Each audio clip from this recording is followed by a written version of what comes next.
Let us look at this particular question. So the question has been taken from a June 2015 paper in ZIMSEC O-level maths. Question yedu iri kuti a jet plane leaves Harare for Praia at 23:23. The journey takes 5 hours 33 minutes and Praia's time is 2 hours behind Harare's time. Express 23:23 in 12-hour notation. Saka A, answer yedu inenge iri, we know that 23 kana the 23rd hour kana iri ku 24-hour notation tikada kuisa ku 12-hour notation inenge iri 11, then we put a dot panapa, then we have 23, but we shouldn't also forget kuti since ari manheru it's actually post meridian PM. Saka kana tadaiso tinenge tanyora the full answer. Saka vamwe avo vanozonyora vachidaiso vanoti 11 vanoisa 2 dots what 23 PM. It's also going to be correct. Saka chakakosha panapa kuziva kuti tofanirwa kunyora kuti PM, then secondly chimwe chakakosha kuziva kuti tinofanirwa kuisa either a dot kana kuti tofanirwa kuisa this colon. Let us now solve part B. Part B iri kuda kuti titsvage find the time in Praia when the jet arrives. Saka pa we need the time in Praia when the jet arrives. Kuti tidaro tofanirwa kuziva departure time. Saka departure time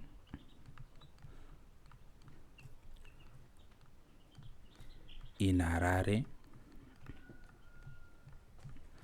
taudzwa kuti it's 23 hours. Handika ndokuudzwa kuti the journey takes 5 hours 33 minutes. Saka travel time it's equal to 5 hours 33 minutes. Then ndovatazoudzwa this information kuti Praia is actually 2 hours behind Harare's time. Saka we are going to implement that information a little later. Zvirikuitika pano, take this for an example. Ngatiti uda kufamba a journey which takes you 2 hours to travel, but wotanga that journey na 1 PM masikati. Tikabvunza kuti saka unosvika nguva yeko uri kuenda, tichiziva kuti unoda 2 hours kuti usvikeko. It's quite obvious kuti unosvika na 3 PM. 3 PM I wanna say ta add 1 PM kureva like your departure time, nguva yawasimuka, tikati plus 2 hours travel time, towana chi arrival time yako iri 3 PM kana tichidana in 12-hour notation. Saka the logic is actually the same here. Kuti we have to add 5 hours 33 minutes to 23:23. Handika? But maediro atoda kuita panapa because example yandapa ndati 1 PM and ndoku add 2 hours ikazova 3 PM. It's quite literal and also lateral. But zvirikuitika apa kana tiri pana 23:23 zvoreva kuti takuda kusvika pakati peusiku. Tasvika pakati peusiku time yedu ichachinja and tengeta kuti in 24-hour notation 0000 hours. Then kana iri in the 12-hour notation yakuchinja from PM inoreva post meridian masikati yakuenda ku AM inoreva makuseni. You get what is happening? Saka what we have to do panapa to be careful in this regard, tinofanirwa kunyora this statement and time until midnight. Saka the time until midnight panapa inenge equal to chi, it's basically 60 minutes which is an hour to subtract 23 minutes dziri muna 23:23. And what are we going to get from that subtraction? Tikati 60 minus 23 tinowana 37. Saka panapa it's equal to 37 minutes. Zvikureva kuti we have 37 minutes until midnight. Tine 37 minutes tisati tasvika pakati pawo, pakati peusiku. But tadzikalculaterei 37 minutes because we want to account kuchinja kuchaita time pakati peusiku. Hatikwanisi kungoedda 23 plus 533 directly because time ichachinja pakati peusiku. Ndo panga paine trick in this question. So the reason why tatsvaga kuti how many minutes do we have until midnight, inyaya yakuti toda kusubtracta minutes acho from 5 hours 33 minutes. Saka teta kuti travel time from midnight and inenge iri equal to chi takuchiti 5 hours 33 minutes subtracting 37 minutes. Kanimbopoza panapa ndiona kuti mabata here zvatiri kuita. Time dzichachinja pakati peusiku, saka tikwanise kuedda 5 hours 33 minutes kuna 23. Answer yatinowana inenge itori 26 here. Saka kugona kuzoiadjusta back because apa toda kuedda time iyo iri in its 24 hour notation. Saka kuzoiadjusta back kuti tizive kuti inobuda sei zvinogona kunetsa vamwe. Saka this is going to be my first method. I'm going to show you a second method. Kuri kuti mangosarudza kuda kungozviedda zvese, there is also a way of adjusting yandichakuratidzai. Okay. Saka method iyi manje takuchiti time yatorwa kubva pacurrent time yedu which is 23 kusvikira pa midnight which is 0000 inenge iri 37 minutes. 37 minutes dzacho takudzibvisa muna 5 hours 33 minutes kuitira kuti tizive kuti kubva pakati peusiku kusvikira panopera jeni yedu panenge pakakura sei.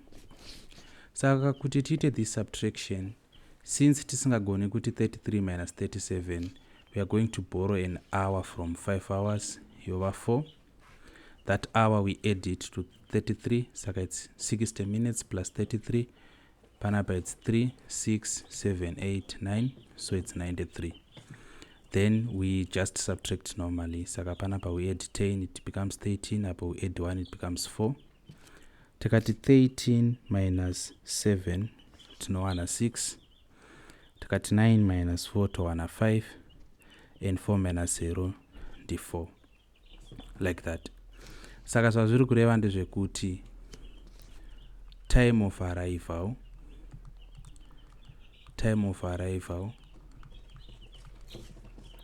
before adjusting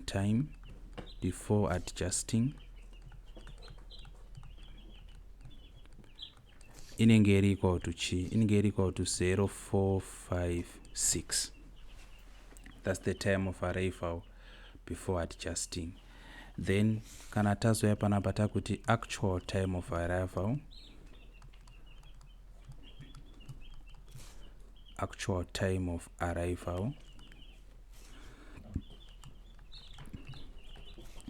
inenge equal to chi. Saka taudzwa ina question kuti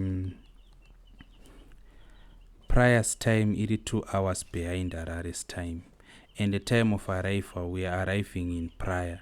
Saka we just take this time 0456, we subtract 2 hours from it. Saka kuti 04 angari ma hours, remember 56 part will represent ma minutes. Tikaita our subtraction panapa 6 minus 0 and 6, 5 minus 0 5, then 4 minus 2, that's 2, 0. This is going to be our answer. Therefore, time of arrival in prior, the time of arrival in prior is equal to 0256. That will be our final answer. Did you understand the mechanics of how we did this? Maybe you didn't understand. If you didn't, Please stay tuned for method number 2.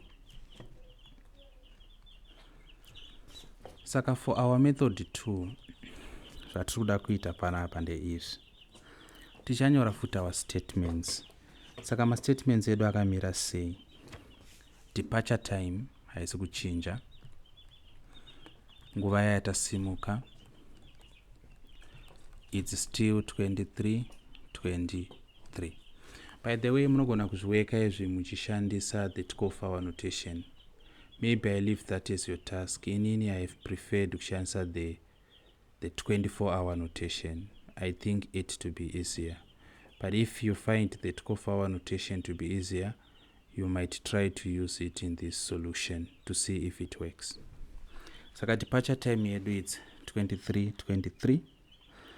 Then turn out that's our departure time. Travel time yedu ingerichi.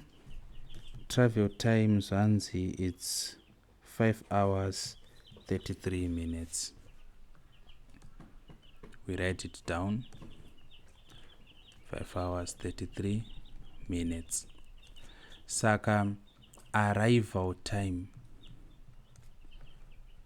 But remember it's arrival time before adjusting. Tisati ta-adjusta kusiyana kwakaita ma-time zones. Saka before adjusting inenge iri given by we take 23 and then we add 5:33 like that. Saka pa logic iripo ndeyekuti tiri kutora nguva yatasimuka toadda time yatatora in the journey. That's the basic logic. So pakuadda kwedu tichaadda so tichati 3 plus 3 ndiani 6 toinyora pasasi panapa. Toti 2 plus 3 ndiani ndi 5. Saka tikona tukwana 56 iri below 60 kureva kuti ma minutes aya ari pasi per hour. We can write our answer here like this. Then tikati 3 plus 5 6 7 8, that's 8. Then 2 plus 0 it's 2. Saka time yatiri kuwana haiexist in the this time does not exist mu 24-hour notation. Saka teta kuti therefore time of arrival kuti tichiadjusta manje inenge equal to tinotora this time yatawana 28:56 to subtract 24:00 from this. Ndomadjustiro atinoita. Saka po tangoadda zvinormal maadiro atinoita time. Ndogona kuti time yatiri kuwana in the 24-hour notation hatina time inodanwa nenzira iyoyo yekuti 28:56. Saka we should adjust it. Kuadjustawo kuti kuita account for kuchinja kunoita time pakati peusiku. Saka tikati 6 minus 0 that's 6, 5 minus 0 ndi 5, 8 minus 4 ndi 4, then 2 minus 2 ndi 0. Saka i time ish 0456 ndiyo time yatawana panapa 0456. So kana musina kunzwisisa patambotanga ta calculator minutes until midnight ndokuzo subtract that time from travel time, this is actually an easier method to swallow. Saka iyi ndiyo nguva yatasvika kuri kuti tiri kuassume kuti time zone yemuHarare ne time zone yemuPraia zvakafanana. But kana takuita adjust arrival time tinenge takungoti this is equal to tichatora 0456 to subtract 2 hours nekuti taudzwa nequestion yedu kuti udini. Question yatiudza kuti Praia's time is 2 hours behind Harare's time. Saka time yatenge tacalculator inoi 0456 tinenge tichishandisa assumption yekuti time yemuHarare nemuPraia zvakafanana. But since taudzwa kuti time yemuPraia iri 2 hours behind, zvoreva kuti patinosvika muPraia tinofanirwa kuti time yedu yatashandisa yeHarare to subtract the 2 hours 6520. That becomes our answer. So pekutanga panapa it's 11:23 p.m. That's the 1 mark there. Then panapa it's actually 02 56. Of course vamwewo vaigona kuinyora kuri kuti mamashandisa 24-hour notation mainyora yakaita sei. Yes, it's 0256 but AM. So however you choose to write it. Saka yando maitirwo anoitwa this question. If you didn't understand any part, please ask in the comments. Asi kana muchida kutivhunza directly, find us on WhatsApp on these numbers. Saka plus 263 Zimbabwean code, actually imi munongoti 0715213310. Thank you and take care.